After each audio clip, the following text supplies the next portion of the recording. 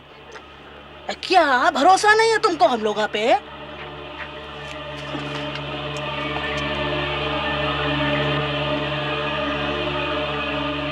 चलिए काजी साहब, निकाह पढ़ाइए। बिस्मिल्लाहिर्रहमानिर्रहीम। अल्हम्दुलिल्लाहिल्लज़ी जअल निकाह सुन्नतन फिल इस्लाम फलैसा मिन्नी फइन्नी उबाही बिकुमुल उमम। हाजरा बेगम, आपको मुस्तफ़ा शेख 6000 रुपये मेहर निकाह में मंजूर मंजूर मंजूर। बेटी, हाँ बोलो। हाँ हाँ, बोलो बेटी बोलो। हाजरा, अरे कबूल है, मुबारक हो भाई, मुबारक हो। या अल्लाह निकाह को कबूल फरमा अपनी रहमत में और अपना फजल करम फरमा। अल्लाह। अरे अरे रोते ना, अरे रोने को नहीं है ना। निकाह के 2 दिन बाद मुस्तफा बादशाह ने दिल्ली की फ्लाइट ली। दिल्ली में उसे हाजरा के लिए वीजा लेना था, क्योंकि वो हाजरा को अपने मुल्क ले जाना चाहता था। ठीक से रहे, किसी को परेशान नहीं करना। वो तेरा मर्द है, निकाह हुआ तेरा उससे।